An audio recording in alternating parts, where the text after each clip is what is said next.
Agora em Gálatas, capítulo 2, Paulo continua falando das suas viagens. Ele diz: 14 anos depois, subi novamente a Jerusalém. Dessa vez, ele levou consigo Barnabé e também Tito.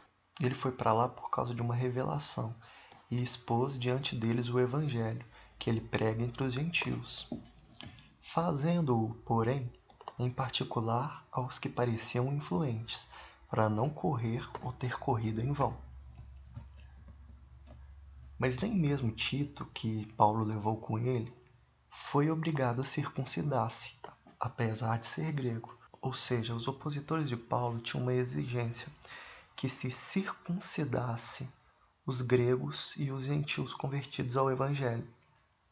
E aqui está escrito: essa questão foi levantada porque alguns falsos irmãos infiltraram-se em nosso meio para espionar a liberdade que temos em Cristo e nos reduzir à escravidão. Como está escrito em Atos 15, verso 5. Então se levantaram alguns do partido religioso dos fariseus que haviam crido, ou seja, eles haviam crido em Jesus, e disseram: é necessário circuncidá-los e exigir deles que obedeçam à lei de Moisés, falando aqui dos gentios. Mas qual foi a atitude de Paulo a respeito desse pedido? Não nos submetemos a eles nem por um instante, para que a verdade do evangelho permanecesse com vocês. Quanto aos que pareciam influentes que ele havia pregado, o que eram então não faz diferença para mim.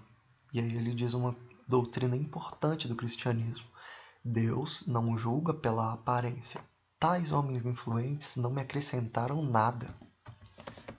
Pelo contrário, reconheceram que a mim havia sido confiada a pregação do evangelho aos incircuncisos, aos gentios, assim como Pedro aos circuncisos. Por exemplo, quando em Atos capítulo 9, verso 15, Deus mesmo diz a Ananias a respeito de Paulo: vá, este homem é meu instrumento escolhido para levar o meu nome perante os gentios e seus reis. O próprio Senhor Jesus diz a missão que ele gostaria que Paulo executasse: levar o seu nome aos gentios e seus reis, e perante o povo de Israel. Pois Deus, que operou por meio de Pedro como apóstolo aos circuncisos, ou seja, aos que haviam recebido a circuncisão, os judeus, também operou em Paulo por intermédio dele para levar com os gentios. Também operou por meu intermédio para com os gentios.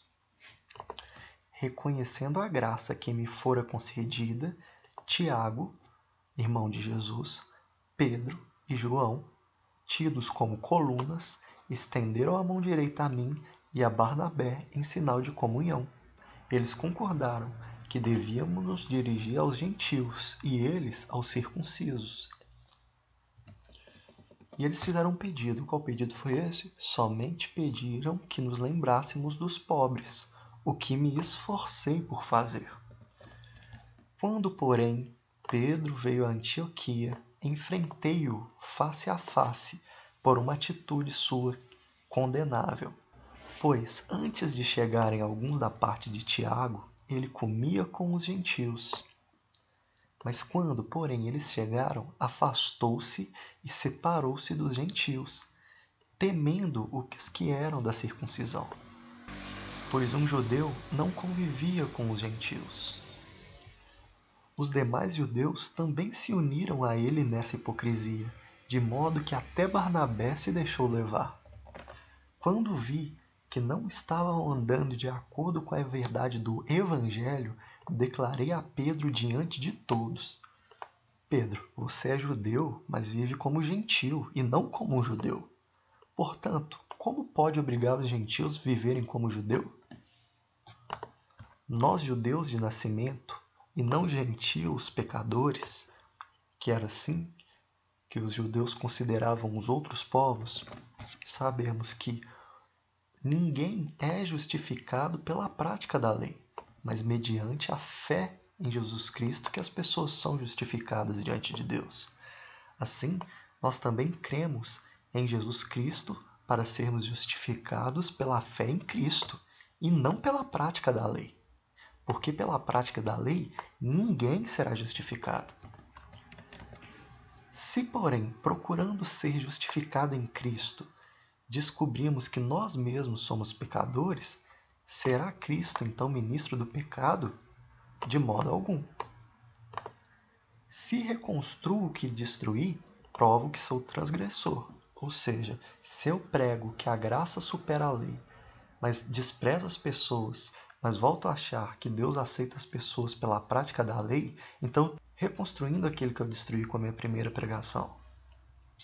Pois, por meio da lei, eu morri para a lei, a fim de viver para Deus. Eu fui crucificado com Cristo. Assim, já não sou eu quem vive, mas Cristo vive em mim. A vida que vivo no corpo, vivo pela fé no Filho de Deus, que me amou e se entregou por mim. Não anulo a graça de Deus, pois se a justiça vem pela lei, Cristo morreu inutilmente, ou seja, se Deus aceita as pessoas porque elas praticam a lei, se elas são justificadas pela prática da lei, então Cristo morreu inutilmente. E a tese é que os judeus não deviam desprezar os gentios como estava sendo feito. E assim termina Gálatas capítulo 2.